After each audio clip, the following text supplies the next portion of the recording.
So if you're a sales agent or a sales company or a business that has a sales team and you're using the phone to make calls, this episode is for you. We're going to cover off a whole bunch of topics in terms of how to generate success using the phone to sell to customers, right? Now, that said, this will also be relatable, the sales call will also be relatable to direct sales companies, if you're door knocking, charity companies, and even if you're doing B2B, right? Because this will translate, everything we go through today will translate into a face-to-face meeting, all right? So this is all about the sales call, scripting.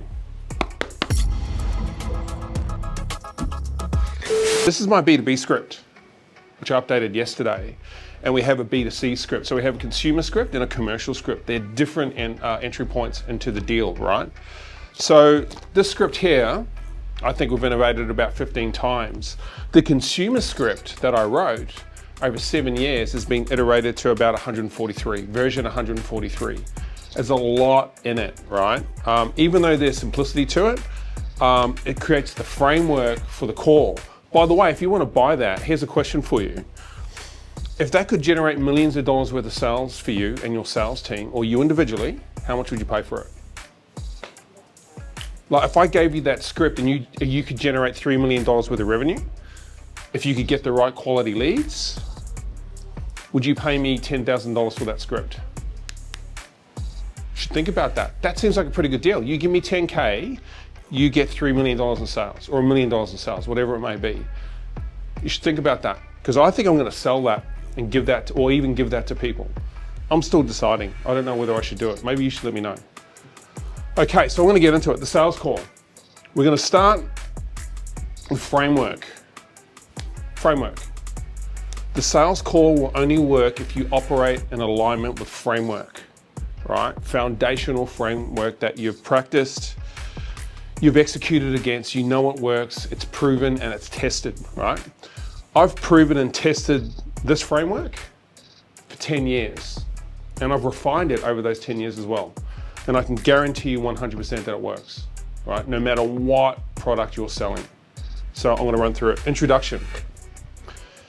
What is an introduction? It's when, well, let me give you some context. So I want to talk in terms of selling accredited programs, courses online, right? That's one of my biggest businesses. This script was generated off the back of that company. So I'm gonna just relate it to that. Remember, you can relate it to your business, your market as well. So we advertise, a lead comes into the business, into the CRM, and then you have to call the client. This is it here, introduction. So you call the client. Let's give this guy a name. His name is Tommy.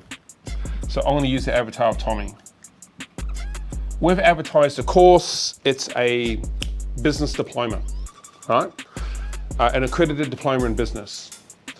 Tommy clicks on the Facebook ad, it comes through the agent. The agent has to run the introduction. That's the first thing they do. What does that sound like? It sounds like this. Hey Tommy, I received your inquiry about our diploma of business. Thank you very much for sending that through. Have you got 2 minutes to chat? That's it. Simple, right? There's 2 elements in that. You're identifying yourself, identification, and you're asking for permission.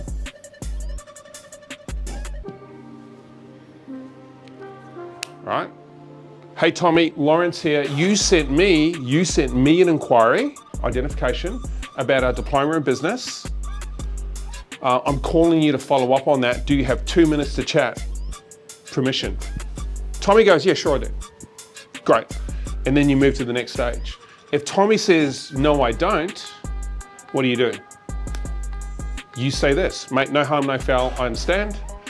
When would be the best time to get you on a call where we can discuss that diploma of business or your inquiry? He goes, call me this afternoon. Great, what time? 3 o'clock. Great, 3. Now you have to qualify that. 3 p.m., qualify it. My first go-to when someone says to me, yeah, give me a call this afternoon, is they're trying to push you off the call. Because they're in the middle of something. That's why you have to ask for their permission. So when you call somebody and they sound busy, distracted, right? You have to consider that. We call that curiosity. Super important. So when you call him, you got to understand as well, if there's not an appointment set off the back end of your lead gen, is that they haven't booked a time with you. You're calling them in the middle of their day and you have no idea where they're at, right? So you need to consider that and be respectful to it. That's the first thing. Always be respectful to the customer. So he's gone, no, look, I'm really busy. You've said, no harm, no foul, no problem at all. When would be the best time to call you? 3 o'clock, great. My first thing is, where are you gonna be at 3 o'clock? He goes, oh, I'm still working at 3. I said, oh, okay, well, that might not be the best time. He goes, yeah, probably not. And then you go, what time do you finish? He goes, 4. I said, great. Well, why don't I call you at 4:05? Are you driving home? He goes, yes, great. How long does it take you to get home? He goes, 30 minutes. You say, great, I only need 10. So now you've positioned your customer off an introduction to get them onto an appointment, to get them on the call in the best possible time that you could do it. So I'm pre-qualifying and framing my guy to put him in the best position to call and to answer that call and take that appointment. Super critical. You can't steam through when they sound busy on the phone, ever, because they're not listening to you, they're distracted, so they're not focused on the information you're giving to them. They'll disrespect you for it, and you're gonna piss them off a little bit. Customers are very savvy these days in the 21st century. They're not like they used to be, right? So be respectful to that. So he's driving home at 4. I've said 4:05, get in the car, turn the aircon on, and then get on the road. I call him. You don't have to ask if they have hands-free. This is the 21st century. Every car has hands-free. Phones have hands-free, right? So don't ask dumb questions. And then you call them. The chances of them taking that call are high. They've actually increased by 50%. So he takes the call, now you're into the call. I'm gonna go back to it. I do the introduction. Hey, Tommy, you sent me an inquiry about the diploma of business. I'm just calling to follow up on that. My name's Lawrence. Do you have 2 minutes to chat? He goes, yeah, no problem, mate. Go, great. So now you're into the call. He's given you 2 minutes permission. Now, when you say 2 minutes, or you say 5 minutes, or 10 minutes, or 1 minute, or have you got a second to chat, you have to be respectful to that. So if I say to him, have you got 2 minutes? He says yes. And 10 minutes later, I'm still talking to him. He's gonna be a little bit pissed at me because I need to pre-qualify him a second time to keep him on call. And if I can't get him in that point, I need to pivot and get him onto an appointment. Does that make sense? Again, if they're frustrated and they're busy and they're distracted, you cannot move forward with the call. You can try, sure. Like if you're practicing and you're new to the game and you're calling old leads, yeah, you want to be quite stoic and run towards the finish line, sure, and burn a whole bunch of deals and a whole bunch of leads, that's fine. But if these are really good quality, authentic leads that you can close, you need to follow a framework, which is this, right? Okay, so he's on the call. He's given me permission, 2 minutes. I'm gonna respect 2 minutes and check in with him at the 2 minute mark.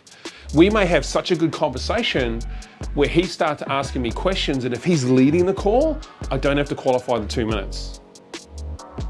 If he leads the call, I don't have to qualify time with him because he's the one in control. Tommy's in control. If he's not in control and I'm in control, I sort of have to pre-qualify him again on time. Otherwise, he may get frustrated with me. He may not, but in most cases they will. He goes, mate, this call's going on too long. I have to, go and deliver the baby. I'm in the surgical room. That was a joke. Who would answer the phone when they're doing that? Anyway, okay, so I'm going back to this. So he's on the call, right? And now I'm in question mode, right? I've shown him a little bit of an element of respect. I said, mate, you could say things like, hey, Tommy, look, I know you're really busy and I've called you out of the blue. So look, I really appreciate you answering the call, but could I steal 2 minutes from you to run through your inquiry? You could say that. So now we're into that respect place, right? You could say, hey, I want to be respectful of your time, but have you got 2 minutes to chat about your inquiry? That element of respect works really, really well, especially for men. Let's say Tommy's an A-type, right? He's 34, he's got 14 children, and he's married, he's got a Dodge Ram, a Labrador, right? And he runs his own little business. He's an A-type guy, right? So A-type guys will normally have that element of respect that you put into your framework of your sales call, works really, really well, and it feels good. Why would you not do it? Being respectful is pretty good, I think. So people should use it more often. Like, it's not a tool, it's just what you should do anyway. They could potentially be a client that you earn revenue off the back of, so why wouldn't you be respectful to them? If you're a sales agent in the market right now and you don't understand that word, you probably should go do something else. Go work at McDonald's, because you won't get far. Because that's what clients are asking for now. A little bit of respect and understanding. Cool, okay, so I've shown them a little bit of respect. You can deliver that whichever way you want. I normally would say, like I just said before, hey, I want to be respectful of your time. Have you got 2 minutes to chat? They go, yeah, mate, great. I said, excellent. So now I'm in engagement in a short form way. So number 4, engagement in a short form way. How do I do that? I ask questions. I normally ask 3 entry questions. The first question is, remember, he sent through an inquiry about a course, Diploma of Business. My first question is, I get to the point. Great, thanks, Tommy. Tell me, why did you send through the inquiry? What are you looking to achieve? Could be anything. Could be about a property for sale, right? Tommy sent through an inquiry about a property for sale. It's exactly the same thing. Hey mate, I've got your inquiry about 123 Hunter Street. Thanks for sending that through. Hey, I want to be respectful of your time. You got 2 minutes to chat. They're selling office chairs. Hey man, I got your inquiry about our new range of office chairs. Thank you for that. I'd like to run through a couple of things. Have you got 2 minutes to chat? It's always the same thing. The entry point shouldn't change too much. If you want to get really dynamic with it, don't at the start, take your time and lean into it and go slow with it, right? But that works. It's generated over $100 million in revenue. I guarantee you it works if you deploy it well. Of course, you need good tone, intonation, all that sort of stuff. I'll talk about that in a little bit. Okay, I want to go back to it. So I'm at number 4, engagement. So Tommy, tell me, why did you send through the inquiry? What are you looking to achieve? That's always my first question. Always. I never change it because it's generic and you can use it for anything. He goes, well, look, I'm in a job earning 70K a year. Yeah, okay. And I don't have any formal qualifications. So he's got no quals. I didn't go to uni, no uni. So these are my notes, by the way, in a CRM. By the way, here's a superpower. If you're a sales agent and you can type and talk at a relatively good word per minute with accuracy, it's a superpower, because 90% of agents don't know how to do that. By the way, you can learn it. I did a typing course, which is weird for me. But I did a typing course because I knew that would speed me up and would generate more revenue, more money for me as a salesperson in my sales career. Because while everyone's writing it down on paper, right, which is great, when they get to the end of the call, they have to get all their notes and put it into the system. Otherwise, they're going to lose track of the follow-up strategy for the lead or for your prospective customer. So I'm back to it. So, look, I sent through the inquiry. What are you looking to achieve? Well, and then he starts talking. Tommy just starts talking to me, which is great because you want him to get him to open up. He's gone, oh, look, I'm on 70K. I don't have any qualifications. I actually didn't go to uni. And I was talking to my wife the other day. So he's married. Put that down. There's a reason why you put that down. And we thought that we might start our own business. So he wants to start his business. And then he stops talking. What's the very next question I should ask him? This is where most agents go wrong, by the way. Because if there's 3 questions in the script, and he's told me that on the back of the first question, the agent normally goes to the second question on the script, which is great if you don't have any data, but if you have all of this information, your next question should be, well, that sounds amazing, Tommy. That sounds great. What sort of business are you looking to start? Because if you ask him a random question, there's no congruency with the conversation. And then he knows you're a sales guy trying to sell him something. And here's what the customer does. They know that you're not listening to them. Because when someone says to me, I sent through the inquiry because I'm looking to start my own business, and my next question is, what suburb do you live in? He's gone, what? Why would you ask me that question? That's got nothing to do with what I just told you. And that's what sales agents do. 90% of sales agents don't know how to listen. I want to put that up here. Listen. Listening, it's a skill set. You learn it. You're not born with good listening skills. Anyway, I'll get into that a little bit later. So Tommy's given me all this information right at the start of the call. I've been on the phone for 2 minutes. I have all the information to manage the call, to do a presentation and to close them on those 1, 2, 3, 4, 5 points. Let me break it down for you quickly. I really want to get into this in a deeper way, but I won't do it on SEP. I'll do it on another one. So can we just keep a note of that? Because I think people get a lot of value out of it. That this is what closes the deal. And this is how you help people. This is the framework that navigates the journey, but this is where the result lies. It's in the discovery, right? Because this is actually discovery. Because he's opened up. If he doesn't open up, you have to force discovery. But what I've done in this tutorial is that Tommy's opened up and he's told me everything I need to know. So now what I do is I break that into a box and then I start asking all these other questions only off this subject matter. These are all questions, all right? Let me get to the end. I have a lot of OCD, so I have to get to the end. There you go. So I've gone, great. You want to start your own business, Tommy? Mate, that's amazing. What sort of business are you looking to do? He just keeps going. I'm going to start what's a business? Apple. What? Apple. No, Tommy wants to start the Apple. Yeah, I'm going to start a business to rival Apple in the market. Yep, and we're going to call it Peer. Sorry? So he wants to set up a online retail store. Online retail store with his wife. Say he's married, right? So, you know, his wife's gone, hey, I've got all these skills. I've been working in the space for a while. You don't like what you do. How about we join forces and we start a business? And Tommy goes, yeah, but I don't have any business experience. They've come to the conclusion that he probably needs to get some education, right? He sent the inquiry, so I can help this guy. I can help him start that business because that's his goal. So I'll just stay laser focused on his goal. So now I'm just asking questions around it. Remember, I've only got 2 minutes. Remember, I'm on the phone, I'm asking questions, I've only got 2 minutes. I need to check back in with them on time, but not yet. So I've gone, oh great, I get it. I understand why you sent through the inquiry, but can you give me a little bit of context around the deployment business and how you think that'll help?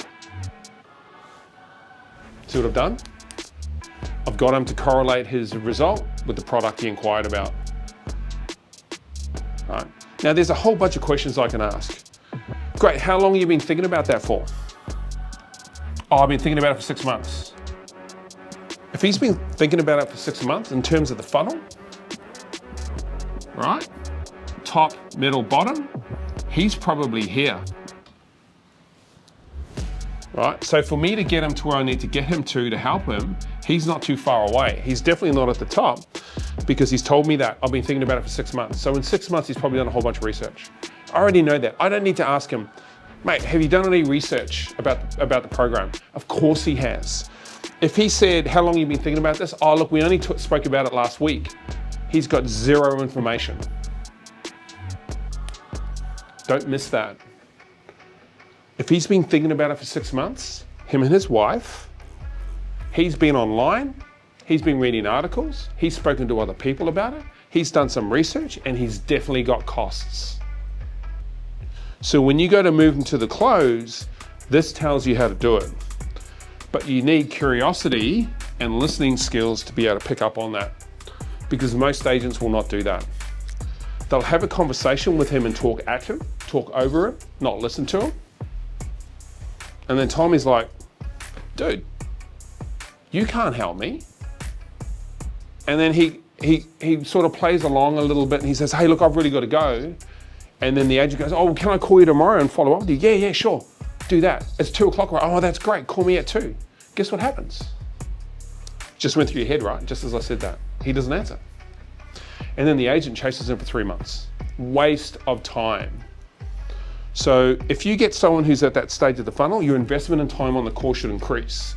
If they're at the top of the funnel, your investment in time should decrease, because you need to move them here before you can start to invest a lot of time in them in the middle. Because here they're still making the decision whether they want to do it. Here they've made the decision they want to do it. Here they're doing it. So when you get all the information, you need to correlate all of that, look at synergies between all the different parts of information, and then move forward and get him to the close. I could close this guy on the first call, by the way, because he's here. Why? Because I can deliver the result for him, his online retail store. And he's been thinking about it for 6 months. Those are the only two things I need to know. And the script will deliver the result for him, for my customer, and for me. So I'll get paid my comms, my commissions.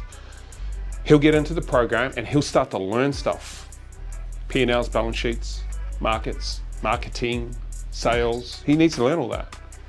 So, because that's what our programs do, right? So I'm still asking him more questions, by the way. I'm just gonna hover on this for a little bit longer. So you've been thinking about it for 6 months. Here's my next question. Have a guess what it is. So critical to get this right. Constructing a line of questioning. By the way, there's agencies that are trained to do this. Psychologists, psychiatrists, and law enforcement agencies are trained on this. They make great salespeople, by the way.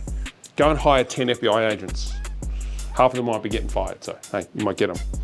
But, so what's the next question, right? Why haven't you done anything to date? Why have you not started? You know why? Because there's information that he doesn't have yet, that someone has not given to him. He hasn't found it, and if he's spoken to other providers, they haven't given him the right information for him to make a decision to move forward. So he could be procrastinating. Tommy's a bit of a procrastinator. That's okay. If you're a sales agent, you should be there to guide him and make decisions on his behalf. That's why you're an expert and he's not. You know, but there's something that's unanswered for him. So I go, why have you not started? He goes, well, look, I don't know whether I can do it. All right? So he's questioning himself. He's questioning Tommy. Or he might say, I don't know whether a diploma of business is the right program, or I don't know whether doing a diploma is going to give me the information I want, all that sort of stuff. I take all that information and it helps me strategize my call with him. And by the way, it also tells me how long my call is going to be and how many appointments I need to move him through to get him to a place where he's confident to make a decision with me. And if he's done research, by the way, I never say, oh, who did you speak to and what were their pricing? I don't care about competitors. When I'm on the phone with the client, there are no competitors. I'm their competitor. They are not my competitors, right? So you've got to have a little bit of confidence on how you approach it. Cool, I want to get back to I want to get back to this. But please don't forget that. If you can work on that, that will put a lot of money in your back pocket and you'll help a lot of people. A lot. You know, you give me 10 leads and I run this strategy past my leads, and if they're here, and I'll probably close just about all of them. If they're here, it's going to take me longer, but I'll probably close half of them, about 50%. And that's not bullshit. That's sort of my conversion rate, right? If they're at the bottom of the funnel, I'll close just about all of them. If they're at the top of the funnel, I'll close half of them, which is pretty high conversion rate for most people. Most agents operate from 3, 5, 6%. Right, so that is almost 20x of what a normal agent will do. Now, here's the thing, it's because I've practiced this. I read books about listening. Crazy, right? I read books about tonality and human psychology. Obviously, everyone's doing the mindset stuff, I get it. I've read books about energy and space and all those sorts of things, right? And I've read books about, here's the thing, I haven't read a lot of book about sales, I'll be honest with you, because I think most people get it wrong. So this is my IP. This is what I've found worked for me, and what works for the agents that we've trained through the companies. Okay, cool. I'm gonna get back to it. So I'm in my short form questioning here, remember? I've gone from here to here. I'm probably just over the 2-minute mark now, because he's quickly told me all of that. He gave me all of that. I had to ask him questions to get those 3 responses. I sort of know exactly how to handle my client. So now that I've got some questions in short form, I've got to do 1 or 2 things. Can I keep him on the phone? Can Tommy continue the conversation with me? That should always be your first point of call. Because as soon as he gets off the phone, your conversion rate will drop. Because he'll get off the phone with you and you book an appointment and, you know, the dog gets hit by a car. They've got to go to the vet. they've got more expenses, there's a bit of stress in the family, the whole thing's done, right? All these things can happen in a person's life. So when they're in the zone, you have to move swiftly. That's the difference between a closer and a salesperson, by the way. They know how to identify when to execute against that word, the close, right? Okay, so I'm gonna say to Tommy, after all of this has happened, hey Tommy, mate, this is great. And I reaffirm now, I'm doing some affirmation. Look, I think you've inquired about the right program. I think it's definitely going to help you, and I can help you with that result as well. That's what I'm here for. We've been on the phone for a couple of minutes now. I want to be respectful of your time. Second element of respect. I want to be respectful of your time. Is it okay if we continue the conversation? Are you in a position to do that? And he's going to say, oh no, one or two things, yes or no, right? If he says no, don't push it, just go, great, I understand. When would be the best time to pick up the conversation? Let them tell you, and then go back to this. Because when you say 3 p.m., what's the first thing they're going to say? Yeah, that should be fine. In most cases, 99% of the time they do that. When you say to a customer, what is the best time for your schedule, it forces them to think about their schedule because you've communicated it to them. That's the first thing that goes to the frontal cortex. So they go, you know what, blah, blah, blah, blah. Can you call me at 4? Your first response when you go back to setting appointments is, where will you be at 4? I'll be at home with my feet up. Perfect, let's book that in. Qualifying, qualifying, qualifying, respect, respect, respect, qualifying, qualifying, qualifying. Right, listening, listening, listening. This is all we're doing right now. It's pretty simple stuff. Now, if he says, yeah, I can continue with the call, you don't just start talking. You go, great, how much time do you have? And he goes, I've got about 20 minutes. Get your eyeballs on your clock, on your laptop or your desktop, look at the time and be conscious of the 20 minutes. Man, that element of respect is so powerful. Customers love it and no one ever does it. Why? Because they're all sales agents are focused on themselves. Always. All they care about are their comms. They don't listen. They talk out customers. They talk over customers. They just want to close the deal. But what they fail to understand is if they deploy listening and less talking, they close more sales. And all you have to do is ask questions and align with your customer intelligence. Simple. Hey, remember the days when everyone used to have conversations and listen to each other? You know, and in the excuse me, and in the job that it counts the most is where it happens the least.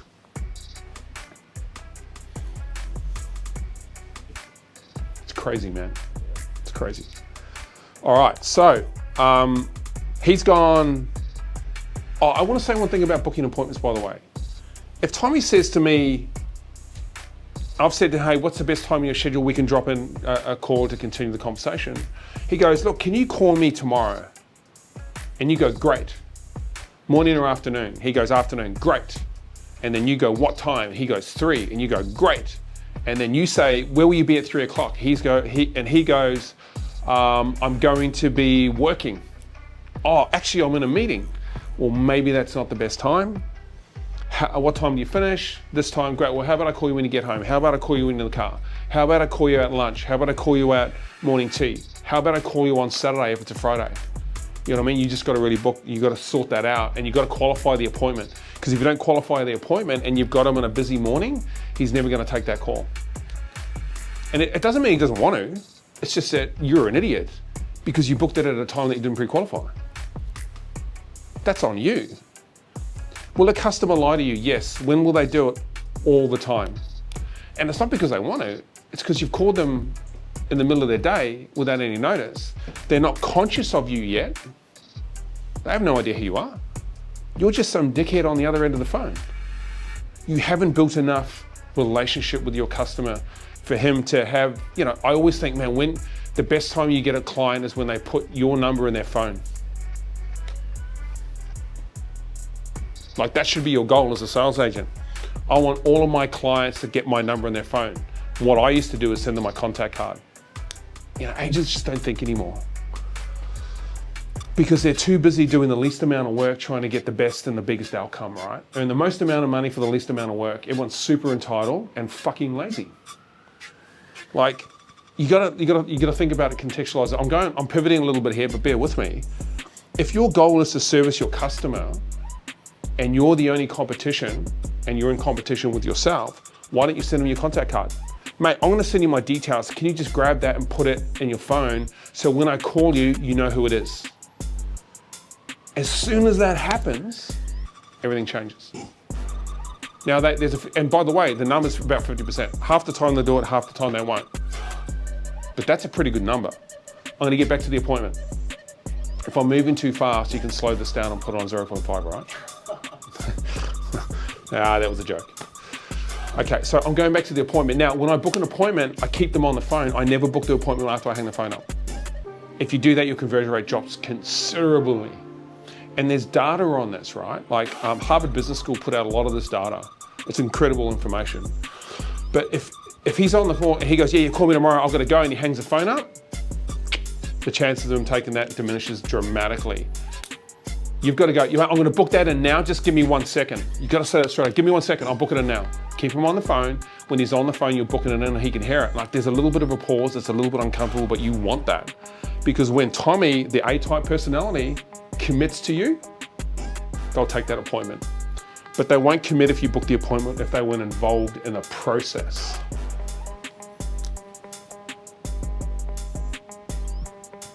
So do it when they're on the phone, please. And if you do that, the conversion rate goes up, sales go up, pickup rates go up, you have more appointments, you get more presentations out there, and everyone is happy, you get to help more people, right? So, okay.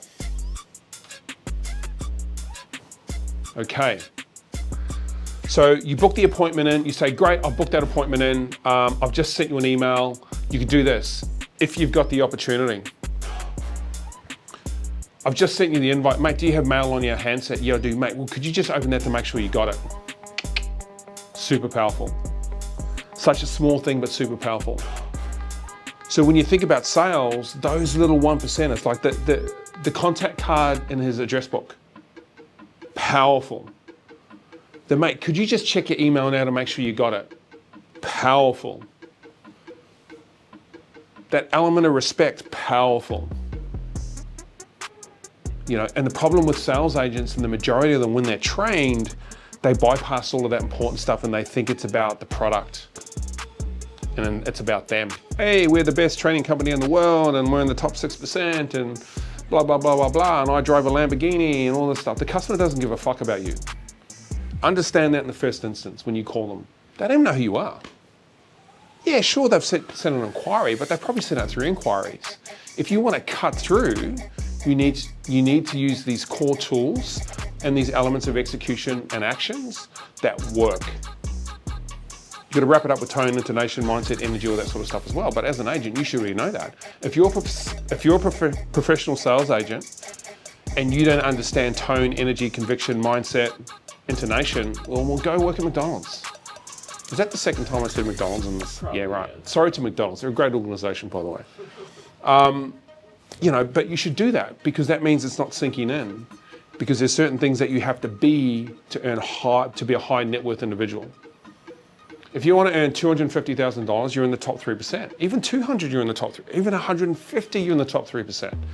So you got to turn up. This is practice and this is turning up, right? So make sure you do those little 1%ers, you know, on the appointments and all that sort of stuff. And he goes, yeah, got it, great. Can you accept that appointment now? And he's accepted it and you just see him accept it. Now the chances of him taking that appointment are super high. It's just incredibly high. I reckon it probably goes to 75 to 100%. Because he's gone, yeah, I've got it. Can I accept it? Yeah, mate, I'll do it right now. Great, that's done. Excellent, mate. Well, look, I really appreciate your time. I'm gonna let you go because I know you're a busy man. I look forward to speaking to you tomorrow at 4 o'clock. Great, talk to you then. See you, bye. I never say to them, hey, if you need to change the appointment, just give me a call. I never say that. Ever. Ever. Why? Because I'm in control. I have to be in control. He needs to take that appointment. I don't care. He can take the appointment and tell me, hey, mate, I'm sorry, but I can't take this appointment today. But I need him to answer the phone. Because if he answers the phone, he's going to answer the next one. So he can blow me off the appointment. Mate, he can say, man, dude, I can't do it today. Mate, no harm, no foul. Let's rebook it. I rebook it and I go through the exact same process. Give me 1 second while I lock that in. What's the next best time for you? Can you call me tomorrow at the same time? I think I'm gonna be okay. Great. Give me 1 second while I lock it in. Great, I just sent that to your handset, mate. Can you open that and make sure you got it? Great, can you just accept that now? Great, excellent, mate. I'm gonna let you go. I'll talk to you tomorrow at 4. Great, see you, hang up, phone, bye. If I give him an out and I haven't built a relationship with him yet, he's not gonna, it's just too hard to get him to pick up. So there's a, sales are not cyclical, but what they are is they're sequential, right? So you have to do them in order. To get the deal, first you have to have the lead, then they have to pick up the call, the appointment, the call. They have to pick up the call, then you have to have a conversation, then you have to get an appointment, and then they have to pick that appointment up.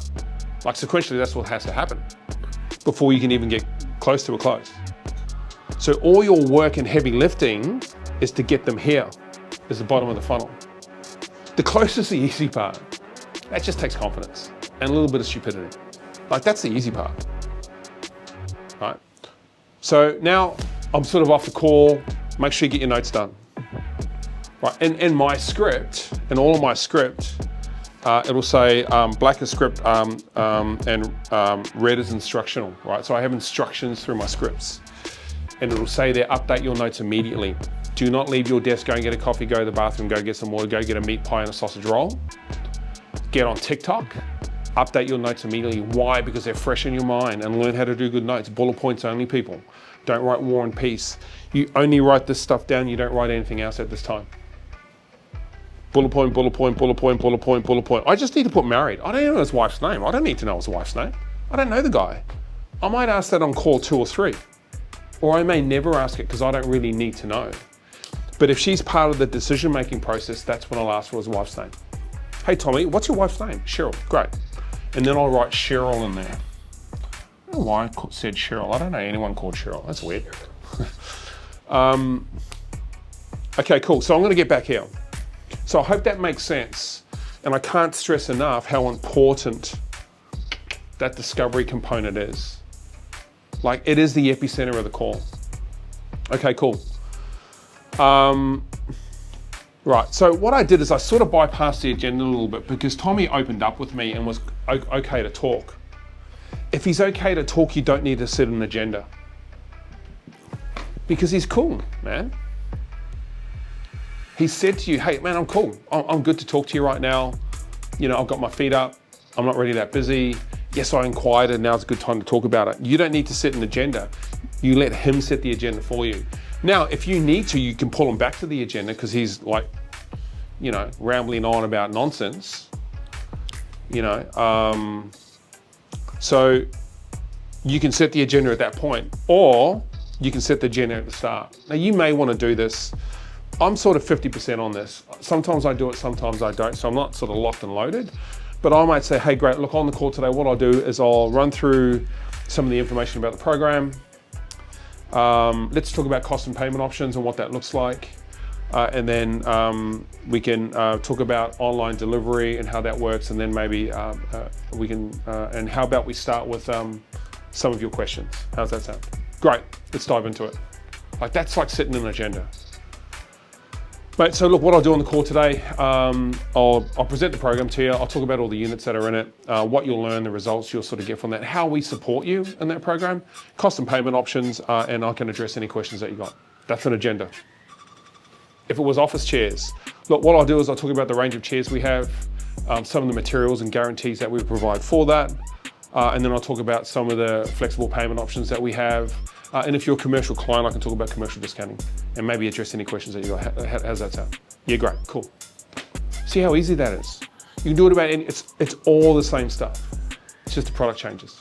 Cool. All right, so I bypassed the agenda. I've gone deep into discovery. I've done it here and I do it on the second call. Because he had to get off the call, remember? I didn't have enough time. So I've gone back to him and I've said, hey, Tommy, it's Lawrence here again. How you going? Good, excellent. Hey, look, I'm calling you as promised to continue the conversation about your inquiry. I always say your inquiry, so that I know that they contacted me, I didn't contact them, about the diploma of business Is now still a good time to do that? Or are you in a position to take this call now? Pre-qualification. Yeah, I am. Great. Respect. Look, I know you're busy. The call's going to go for about 15 minutes. How's that sound? Great. Excellent. Same thing over and over and over again. Now, this is the most critical thing that you have to do when you call them on the second appointment. If you get this wrong, it's all going to fall over on you. And it's psychology. Because for you to communicate to your customer that you were listening to them and you're positioning them to start the program so you can help them achieve the goal, your notes is where you start. So that's why I say when you get off the call, update your notes immediately. Keep them short, simple, easy to understand, to the point.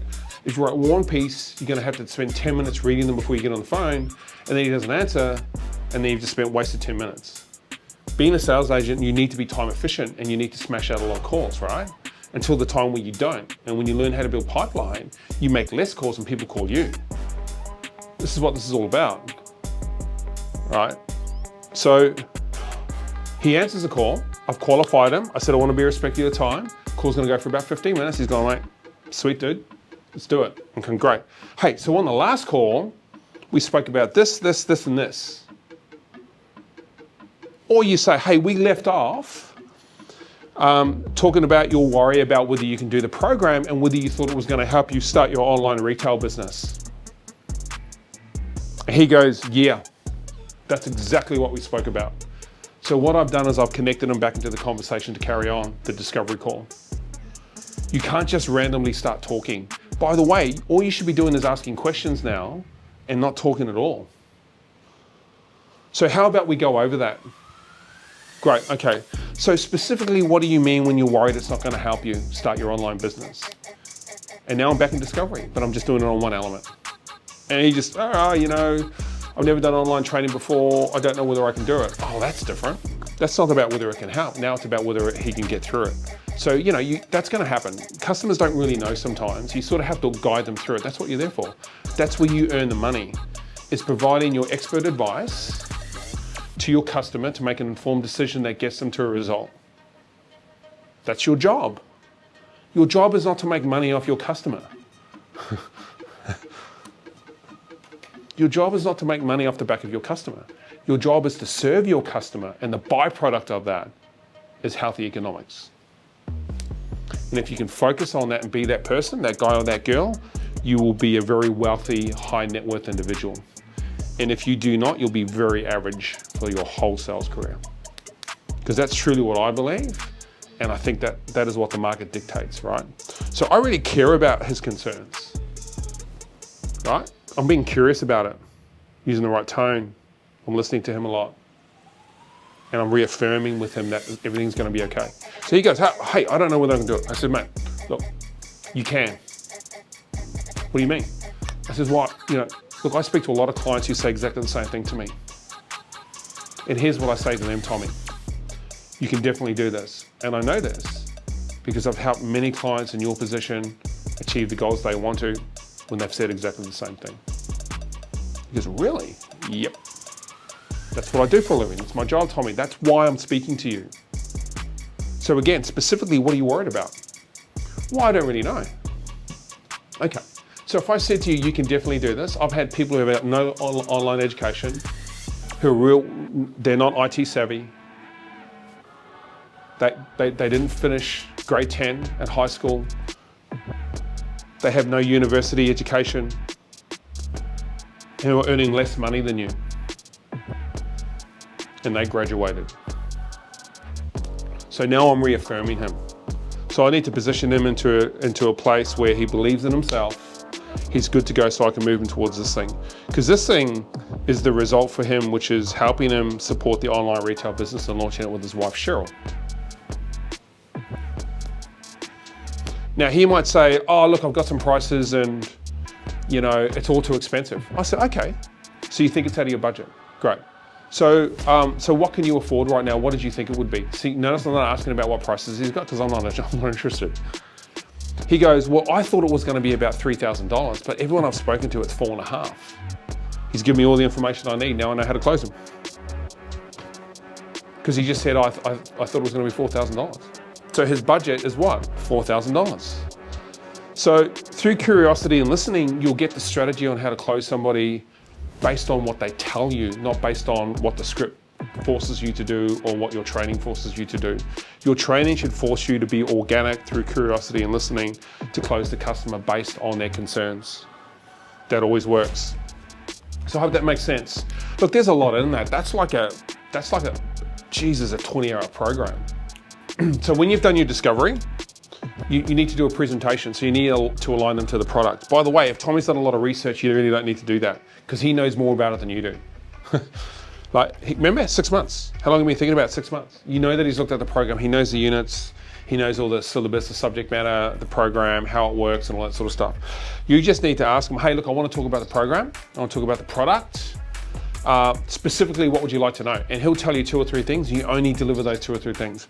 If you go into a full presentation there, and he's been thinking about it for 6 months, which tells me he's done a lot of research, you're going to give him the same information that he already knows, and he's going to start yawning on the phone, and he's going, this guy is not listening to me. To be smart, intelligent, right? He's done 6 months worth of research. Hey mate, you've done 6 months worth of research, Tommy. Are there any gaps there? What specifically do you want to know from me about our diploma of business? He'll go, I want to know this, I want to know this, and I want to know this. You address that directly and don't bullshit him and get specific to the point and don't over talk it. Keep it on the down low, right? Because of the 6 months, he's just got all the intel. To close him is not about the program and the presentation, it's about his concern about whether he can finish it, remember? That's where you close him, because he's already at the bottom of the funnel. If he's at the top of the funnel, you're probably going to do a deep presentation about the product because he knows nothing about it. Cool. All right. So once you've done that, you need to move him towards the close. This is where you make your money. This little thing here. There's 2 types of agents. There's closers and then there's sellers. Sellers talk too much. They talk about the product a lot and how it works, like all the time, because that's the only way they know how. Closers focus on the 2 or 3 things that gets them to here to close them. I want to start a business, great, let's talk about that right now. A seller, I want to start a business, great. Well, let me talk about the program first, and then I'll show you how it works.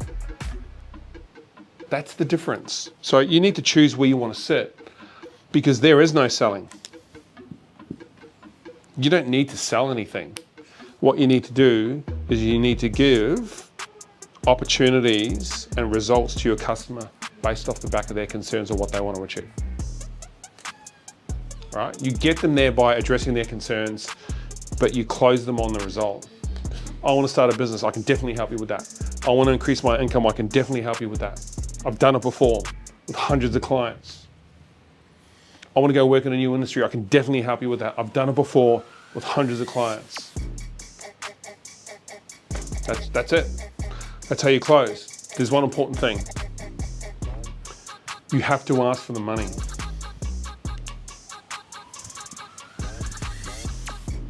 I put 3 lines in that, really should only be 2. I don't know why I did that.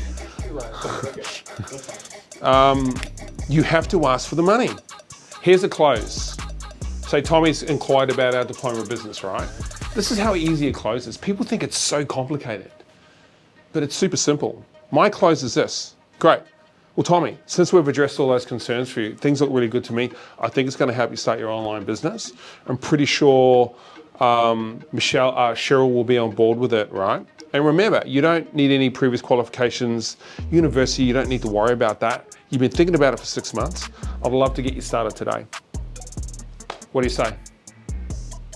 There's my close. And there's so many different variations. Mate, I think everything lines up here. Look, I think it's such a good decision for you. Let's get you up and running now. Is that MasterCard or Visa? Don't hesitate.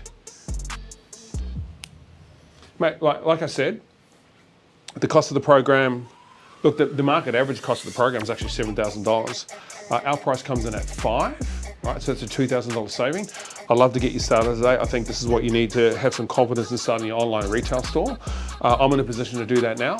How about we get you up and running right now? or whatever it may be. That was pretty clunky how I just said it, but you sort of get the point, right? Mate, I think this is going to be really great for you. I'd love to get you up and running right now. Are you in a position to do that with me? Now the real hard work starts, because he's going to go, I need to think about it. Well, I really need to speak to Cheryl, my wife, first.